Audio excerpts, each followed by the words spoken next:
नमस्कार. आपली शाळा साने गुरुजींची शाळा आणि साने गुरुजींचं वास्तव्य आपल्या अंमळनेरात होतं. साने गुरुजी हस्तलिखित लिहायचे. मग साने गुरुजींचा प्रवास मुंबईकडे, मुंबईमध्ये पण मग असं एक साप्ताहिक साने गुरुजी लिहायचे, साधना नावाचं असं. तर या साधनाचं लेखन मागच्या 75 वर्षापासून काही क्षण वगळता तर हयात चालू आहे. आपल्या शाळेत हा अंक येतो आणि मी न चुकता हा अंक वाचतो. आज हा अंक वाचताना वनश्री वनकर नावाच्या एक सामाजिक कार्यकर्त्या आहेत, त्यांचा एक लेख वाचला मी. तो लेख वाचल्यानंतर मनातल्या मनात प्रचंड कालवा झाले. कारण आपण गांधीजींचे विचार, साने गुरुजींचे विचार आपल्या तनमनात पाझरलेले आहेत आणि म्हणून आपण भावनाशील आहोत. तर भावनांची प्रचंड कालवा झाल्यानंतर अश्रू थांबेना. संपूर्ण लेख वाचल्यानंतर पुण्याला असतात त्या वनश्री वनकर त्यांना फोन लावला की ताई, तुमचा लांची नावाचा लेख मला खूप आवडला आणि मला असं वाटतंय की मी माझ्या शाळेतल्या मुलींना तो वाचून दाखवावा, तर तुमची परवानगी आहे का? आणि त्यांनी मोठ्या आनंदाने परवानगी दिली. आणि मी आता तुम्हाला परवानगी मागतो की या लांचीला ऐकायचं तुम्हाला? तर निघूया आपण प्रवासाला लांचीच्या गावाला. हा लेख लिहिलाय वनश्री वनकर यांनी, त्याच्यामुळं लिखाणात तुम्ही संदीप घोरपडे शोधाल वाचताना, ऐकताना, मात्र लिखाणात वनश्री वनकर आहेत. त्याच्यामुळे शब्दरचना त्यांची असेल, शब्द माझे असतील. लांचीची पहिली भेट माझ्या मनात आजही तेवढीच ताजी आहे.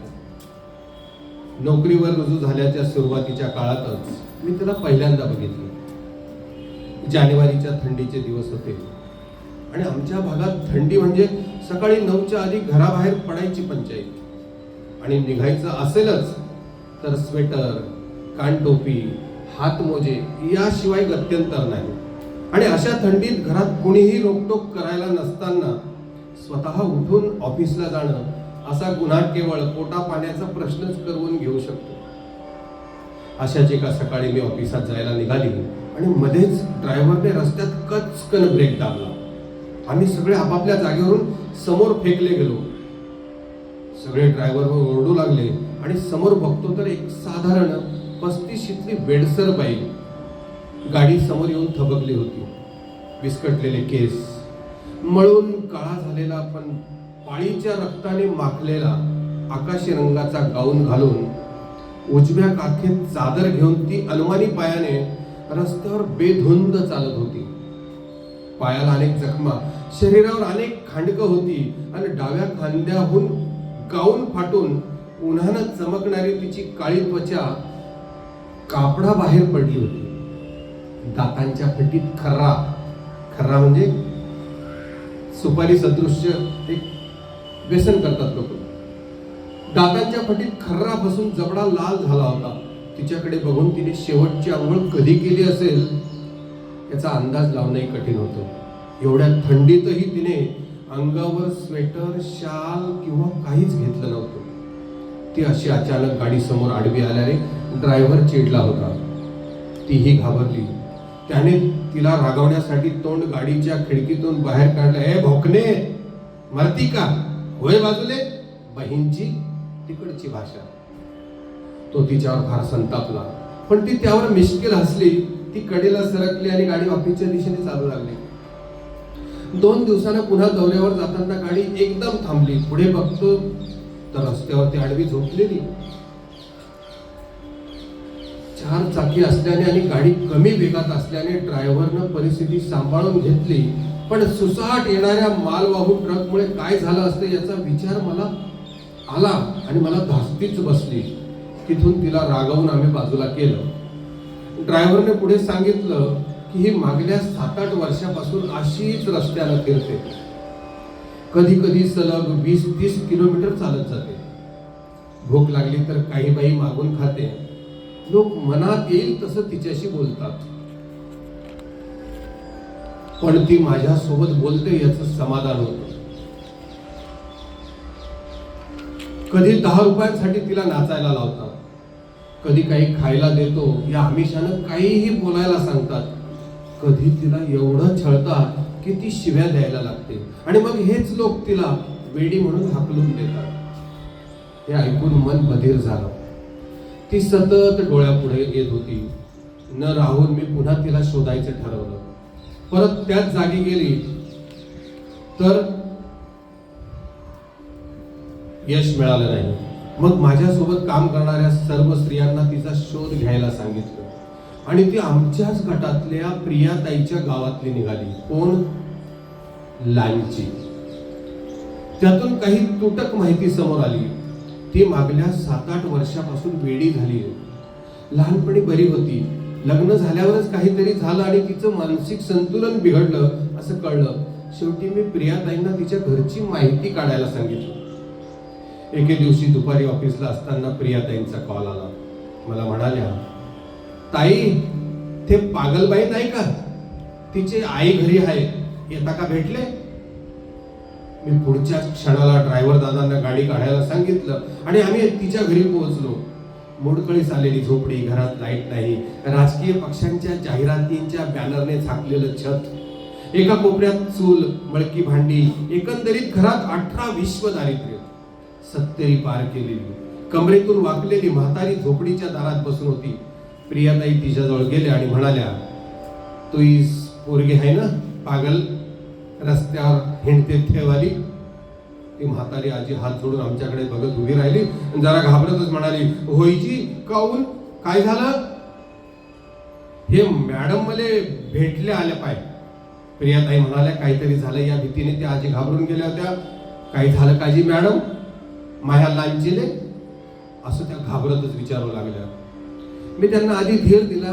मी केवळ भेटायला आली आहे याची शाश्वती दिली. आजींना जवळ बसवलं आणि आत्मीयतेने त्यांची विचारपूस केली.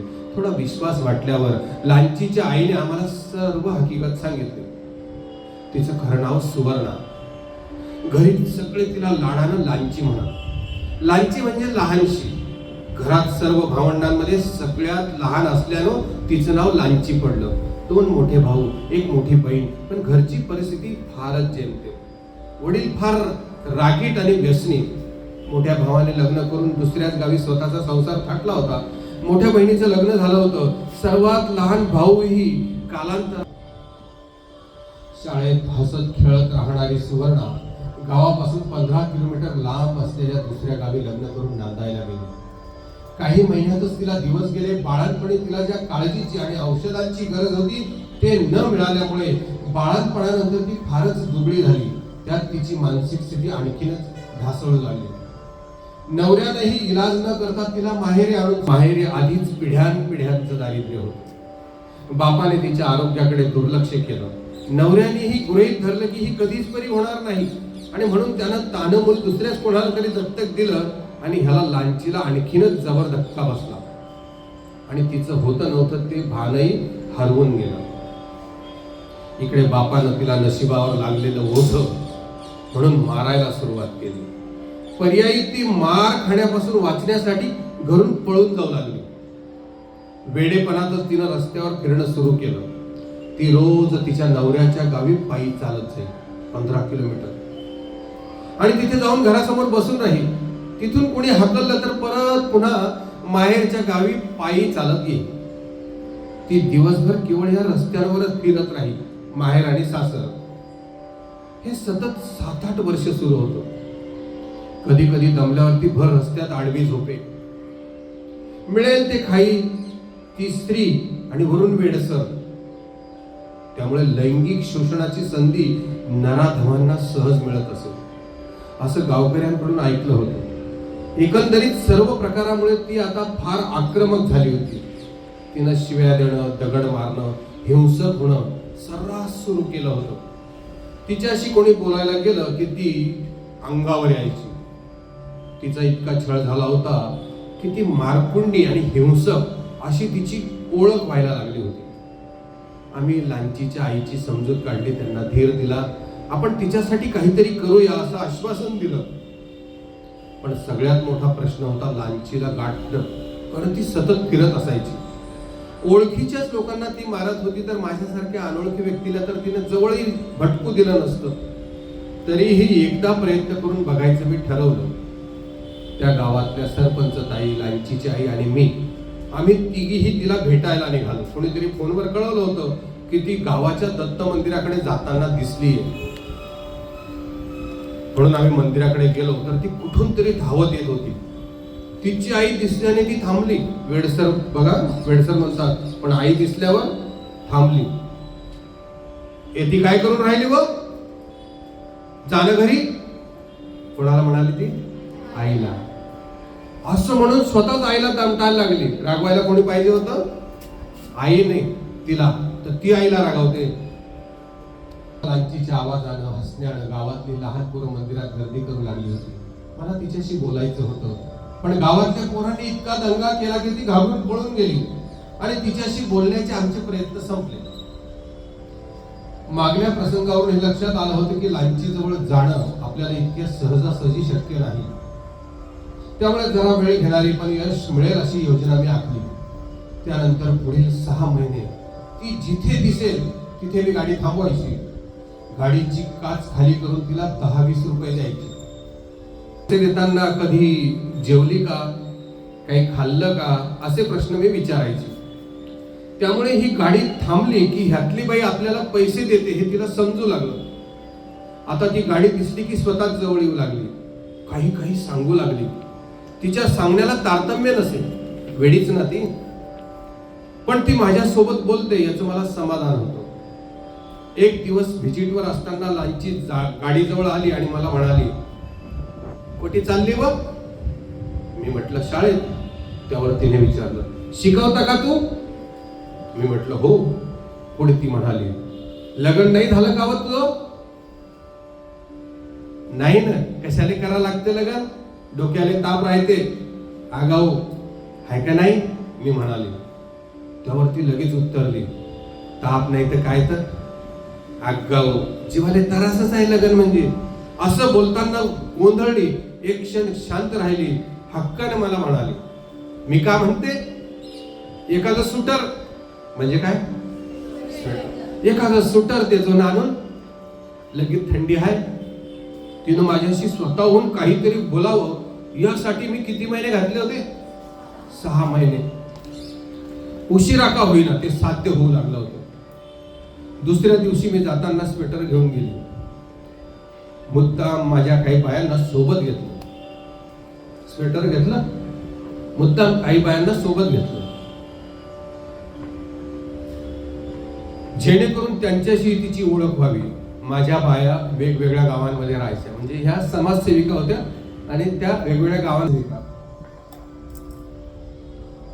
लांची या वेगवेगळ्या गावांमध्ये तशी तिची ओळख झाली तर तिच्यासाठी आणखी काही सुरक्षित जागा तयार होतील या जाणीवेतून मी सर्व बायांची हळूहळू तिची ओळख करून दिली. माझ्या बायाही आता ती दिसेल तिथे तिला काही खाऊ द्यायला लागल्या. कुठल्या तरी ताईंनी छान चप्पल घेऊन दिली, एकीनं तिला नवी साडी नेसवली, कोणीतरी लाडपूर्वक नव्या बांगड्या भरवून दिल्या, दुसरीने ओढायला पांघरून दिलं. त्यामुळे आता लांची सर्व बायांसोबत छान बोलायला लागली होती. ती हिंसक होती ना, आता लोक तिला मदत करायला लागली. आता खरी समस्या होती ती लांचीला बरं करण्याची.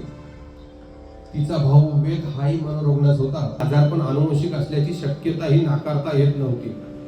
लांची ह्या व्यवस्थेमुळे पीडित होती जिथे पुरुषांचं मनोरुग्ण असणं त्याला पूर्णपणे निकामी आणि परावलंबी बनवतं, तिथेच मनोरुग्ण स्त्रिया मात्र उपभोगण्याची वस्तू बनून जातात. अशा परिस्थितीत तिला कुठल्या तरी सुरक्षित निवाऱ्याची गरज होती. त्यासाठी पुन्हा माझं विद्यापीठ कामी आलं. टाटा सामाजिक संस्थांमध्ये भारतातल्या सर्व सामाजिक समस्यांवर काम करणारी कुठली ना कुठली संस्था मिळतेच. माझी विद्यार्थ्यांचं प्रबळ जाळं तुम्हाला भारतातल्या प्रत्येक राज्यात, तालुक्यात, पाड्यात काम करणाऱ्या लोकांशी सहज संपर्क घडवतो. लांचीच्या विषयात मी माझ्या फील्डवर्कच्या मॅडम सुरेखा खारबडे यांना संपर्क केला. मागील 30 वर्षांपासून शोषित पीडितांसाठी काम करणाऱ्या सुरेखा मॅडम नेहमीच माझ्यासाठी प्रेरणास्थान होत्या. त्यांनी मला फील्ड वर्कसाठी सगळ्यात जास्त मार्क दिले होते. त्यांची मी आवडती विद्यार्थिनी होते की खरंच मी काम केलं होतं हे मला माहीत नाही, पण आजवर भेटलेल्या अत्यंत अनुभवी स्त्रियांपैकी एक त्या आहेत. मी त्यांना फोनवर लांचीची सारी परिस्थिती सांगितली आणि काही सेकंदातच त्यांनी मनोरुग्णांसाठीच्या संस्थेचं नाव सांगितलं. ती संस्था होती नंदादीप फाउंडेशन यवतमाळ. ही संस्था मनोरुग्णांना आधार देते, त्यांची काळजी घेते, त्यांना बरं करून घरी पाठवते. या संस्थेबद्दल कळल्यावर मला लांचीसाठी आशेचे किरण दिसू लागले. त्या संदर्भातच मी संस्थापकांना फोन केला. त्यांनी सांगितलं की कुटुंब नातेवाईक नसणाऱ्या रुग्णांना ते तिथे ठेवत नाहीत. ती बेवारस आहे हे पोलिसांकडून लिहून घेतल्याशिवाय संस्था तिला ठेवून घेऊ शकत नाही. आता पंचायत होती, लांचीला आई वडील होते, पण परिस्थिती फारच हालाकीची होती. पोलिसांनी कधीच लिहून दिलं नसतं. बाकीच्या कुणाचाही पाठिंबा मिळणं कठीणच. मग तिला संस्थेत पाठवायचं कसं, हा प्रश्न आमच्या समोर उभा ठाकला. आम्ही गावातल्या सरपंचांना गाठायचा विचार केला. एक दिवस मी आणि माझ्या बाया आम्ही सरपंचांना भेटायला गेलो. सरपंच महिलाच होती, त्यामुळे बोलताना त्यांना व्यवस्थित समजावता आलं. लांचीसाठी आपण काहीतरी केलं पाहिजे असं त्यांनाही वाटत होतं. ग्रामपंचायतीतून लांचीसाठी प्रयत्न करावेत ह्यासाठी आम्ही ताईंना तयार केलं, पण हेही काम फिसकटलं. ग्रामपंचायतीतून तसं लिहून घेताना इतर सदस्यांच्याही सह्या हव्या होत्या. विरोधी पक्षातील काही लोकांनी सह्या देण्यास नकार दिला. संस्थेत तिचं काही बरं वाईट झालं तर जबाबदारी कोण घेणार? काही झालं तरी सरपंच ताईंवरच सगळी आपत्ती कोसळेल अशी परिस्थिती तयार झाली. मागच्या कितीतरी वर्षापासून लांची रस्त्यावर फिरते. ती ट्रक खाली येईल की उपाशी मरेल याची काळजी कोणीच केली नाही. पण संस्थेत जाऊन मरण पावली तर आमच्या अंगावर येऊ शकतं या भीतीने गावातून कोणीच पुढाकार घेतला नाही. मग पुन्हा संस्थेत फोन केला. त्यांना विना कागद तिला घेऊन जा अशा विनवण्या केल्या, पण त्यांनी नकार दिला. आम्ही नाना प्रकारे प्रयत्न करीत राहिलो, पण कुठूनच काही मार्ग सापडेना. लांचीच रस्त्यावर फिरणं सुरूच होतं. एक दिवस मी आमच्या बचत गटाच्या प्रशिक्षणाच्या ठिकाणी गेली. सगळ्या बाया स्तब्ध आणि शांत बसल्या होत्या. मी त्यांना विचारलं, आज ग्रुप एवढा शांत कसा?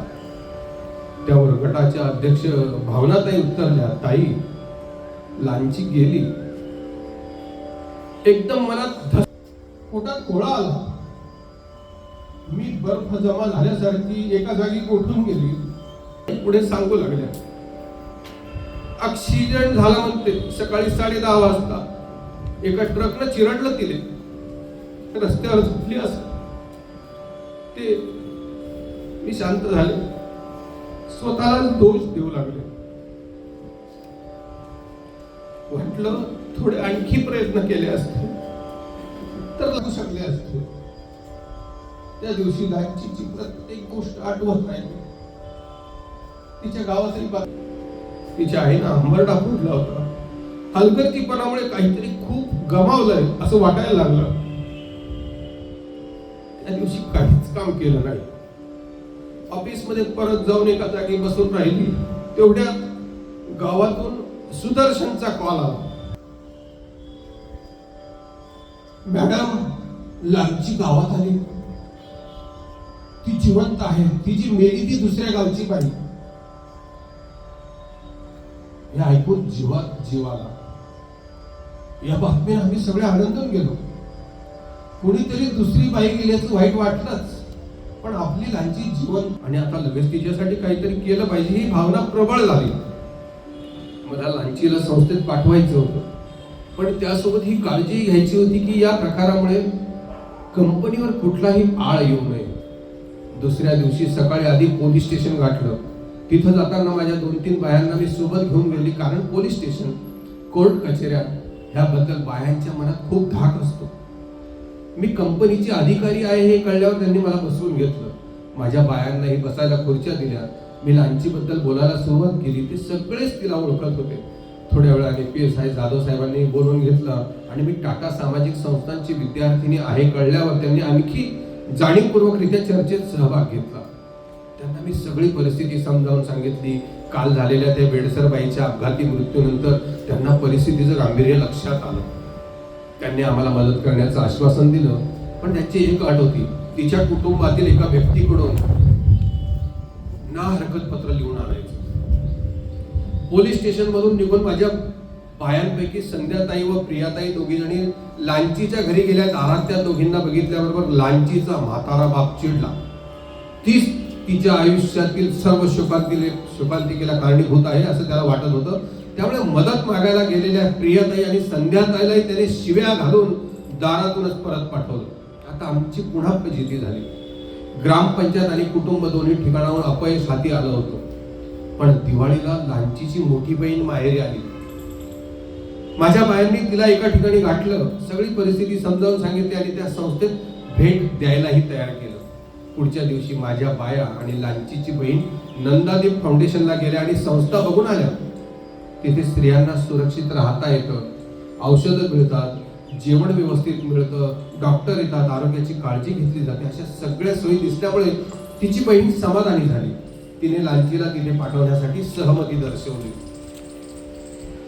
तिने स्वतः ना हरकत पत्र लिहूनही दिलं. गावातल्या राजकारणाला बळी न पडता माझ्या बायांनी स्वतःच सगळं नियोजन करून तिच्या बहिणीला सर्व प्रक्रिया समजावून सांगितली. सरपंचांना विश्वासात घेतलं, पोलिसांना प्रत्येक घटनेची माहिती दिली, स्टॅम्प पेपरवर लिहून घेण्यासाठी तालुक्याला खेपा घातल्या. शेवटी त्यांच्या वाट्याला यश आलं. लांचीला संस्थेत देण्याचा दिवस आला. आम्ही सगळ्याजणी फार त्याच दिवशी नेमकी लांची सापडत नव्हती. कुणी म्हणत होतं आज सकाळी या गावाकडे बघितलं, कुणी म्हणाला मगाशी तिकडे बघितलं, कुणी म्हणाला शाळेजवळ होती पण तिचा पत्ता लागेना. आम्ही सगळ्याजणी वेगवेगळ्या दिशांना. मी तिच्या घरी ती गेली, तिच्या आईला विचारलं. तिची आई म्हणाली लांची कधी कधी रेल्वे रुळावरून चालत जाते, तिकडे शोधूया का? म्हणून आम्ही दोघी रेल्वे रुळावरून चालत सुटलो. 2-3 किलोमीटर चालल्यावर आम्हाला लांची एका शेतात फिरताना दिसली. मग आम्ही तिला प्रेमाने अँब्युलन्स मध्ये बसवलं. ती आमच्याशिवाय बसायला तयार नव्हती, म्हणून तिला सांगितलं आम्ही मागून येतोय दुसऱ्या गाडीत, तुझ्या घरी जाऊ आणि चहा घेऊ. तेव्हा ती तयार झाली. गाडीचा दरवाजा बंद होताना तिने माझ्या हातावर टाळी दिली आणि म्हणाली लवकर येतो. त्या दिवशी माझ्या बायांच्या डोळ्यात आनंद असतो होते. त्या समाधानानं एकमेकांना मिठी मारत होत्या. त्यांच्या कष्टामुळे एका स्त्रीचं आयुष्य बदललं होतं. नंतर आम्ही लांचीला भेटायला अनेकदा संस्थेत गेलो. तिच्या तब्येतीत सुधारणा होऊ लागली होती.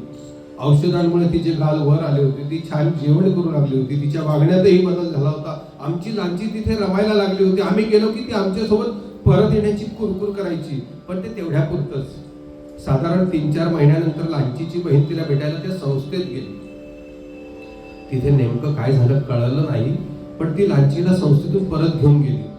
तिने लांचीला काही दिवस स्वतःच्या घरी ठेवलं, काळजी घेतली. पण कुणाच्याही सासरी मनोरुग्ण बहिणीला कसं ठेवणार, म्हणून पुन्हा माहेरी आणून ठेवलं. लांची परत गावी आली आणि काही दिवसात तिच्या औषधी देखील बंद झाल्या. मग संस्थेने लांचीला परत पाठवल्याचं मला कळलं. आपले सगळे प्रयत्न वाया गेले असं वाटू लागलं. एकदा पुन्हा मी माझ्या बायांना ती लांची रस्त्यावर फिरताना दिसली. आधी सारखी गबाळी नसली तरी तिला पूर्वस्थितीत यायला वेळ लागला नसता. म्हणून पुन्हा एकदा प्रयत्न करून तिला आमच्या वर्धेच्या सावंगी गावाजवळ सावंगी जवळ माहेर या संस्थेत पाठवायचं ठरवलं. इथे मनोरुग्णांची निःशुल्क सेवा केली जाते. डॉक्टरांचाही पाठिंबा होता. ही संस्था स्त्री आणि पुरुष दोघांसाठी काम करते. त्यांचे निवासी आश्रम वेगवेगळ्या ठिकाणी होते. मनोरुग्ण, अनाथ, बेघर, लाचार लोकांना त्यांनी सुरक्षितता दिली होती. हक्काचं घर दिलं होतं.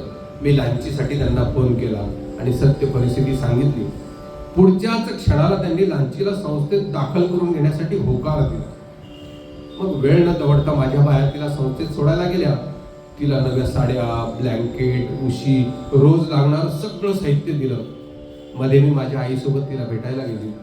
तेव्हा तिने मला हक्काने एक साडी आणि नेकलेस मागितला. कोणी? लांचीने. आता माहेरी होती. खरं माहेर सुटलं आणि त्या अनाथालयात त्या संस्थेत गेली माहेर नावाच्या, आणि तिला काय मिळालं? हळूहळू काय होणार. आता ती गाडगे बाबांची भजनं गाते. सकाळी उठून सामूहिक प्रार्थनेत सहभाग घेते. केर काढणं, स्वच्छता करणं, संस्थेतली लहान सहान कामं करणं, अशी कामं ती आता करायला लागली. तिथे तिची व्यवस्थित काळजी घेतली जाते. त्यामुळे येणाऱ्या काळात ती पूर्णपणे बरी होईल. तिच्या आयुष्याचे निर्णय घेईल. तिच्या सर्व निर्णयात आम्ही सामील असूच, पण या पलीकडे माझी लांची आज निवांत आणि सुरक्षित झोपते याचं समाधान आहे. वनश्री वनकर या लेखिका आहेत. धन्यवाद.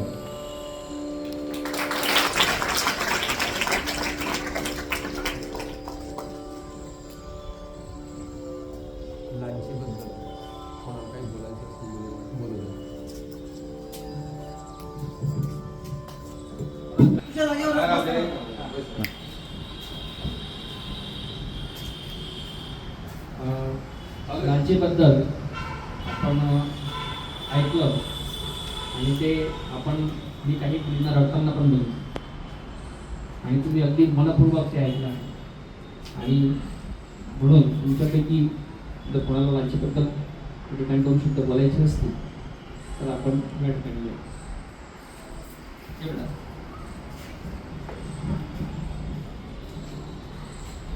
नमस्कार, मी भूमिका राहुल पाटील, 9वी वर्षी विद्यार्थी. तर आपण सर्वांनी लांचीबद्दल ऐकलंच की ती कशा प्रकारची एक स्त्री होती आणि तिचा छळ केला गेला.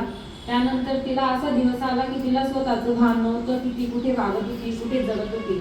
आणि काही ज्या लेखकांचे आपण लेख वाचले त्यांनी तिचे म्हणजे जीवन घडवण्याचं कार्य केलं. आपणही रस्त्यावर असे काही गरीब लोक पाहतो की जे अवस्थाने बिघडलेले असतात, मग ते पुरुष असो किंवा स्त्री असो. आपण काय करतो, त्यांची मजा घेण्याचे कार्य करतो. आपण म्हणजे कोणाला सहकार्य करू शकत नाही, तर आपण कोणाचे वाईट पण चितायला नको, वाईट करायला नको. तर आपण जर मदत करू शकलो तर करायला हवी, नाही करू शकलो तर त्यांचं नाव घेणं, त्यांना वेड्यात काढणं या फार चुकीच्या गोष्टी असतात. त्या अगोदरच त्रासलेले व्यक्ती असतात आणि आपण जर त्यांना अजून त्रास दिला तर मग ते अजून जास्त त्रास होतात. अशा ठिकाणी आपण योगदान करायला पाहिजे. आणि पहिलं म्हणजे तर आपण मुली आहोत आणि आपणही तिच्यासारख्याच एक मुली आहोत. तर तिच्यासोबत जे अन्याय घडला आपण तो ऐकला सुद्धा की किती वाईट परिस्थिती तिच्यावर आली. तर ती परिस्थिती आपल्यावर यायला नको, त्यासाठी आपण सुद्धा कार्यरत राहिलं पाहिजे. आपण जागृत राहायला पाहिजे. आपण निडर असायला पाहिजे. आपल्यामध्ये एक ब्रेव असायला पाहिजे की कुठलीही परिस्थिती आली तर मी त्याला सामोरे जाईल. मी त्याच्यासाठी पूर्णपणे स्ट्रॉंग असेल की माझ्यासमोर कुठलंही संकट येऊ दे, कुठलीही परिस्थिती येऊ दे, मी त्याला प्रत्येक परिस्थितीला 2 हात करेल. आणि हा लेख आपल्याला समजवतो की आपल्याला जागृत असणं एक मुलगी म्हणून किती गरजेचं आहे आणि एक चांगलं व्यक्ती असणं सुद्धा किती गरजेचं आहे. तर आपण अशा काही गोष्टी आपल्या आचरणात आणणं खूप गरजेचं आहे. धन्यवाद.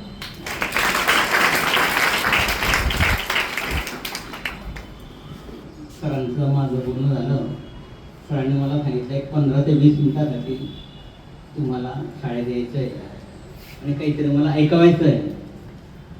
नेहमीप्रमाणे मी कोर्टातनं 1 वाजता निघायचा प्रयत्न केला पण थोडा उशीर झाला.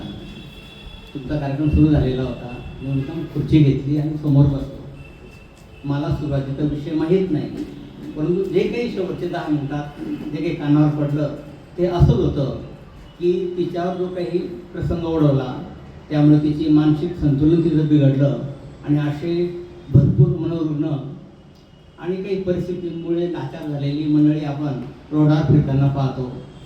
आणि अशा वेळेला आता काही संस्था पण फार चांगल्या रीतीने मला पाहायला मिळतात की याच्यामध्ये ते आता पुढे येऊन त्यांची व्यवस्था केली जाते, त्यांना गाडीत घेऊन जातात. असं बऱ्याचदा मला ते यूट्यूबवर सुद्धा असे काही गोष्टी पाहायला मिळतात. त्या गोष्टी फार चांगल्या आहेत.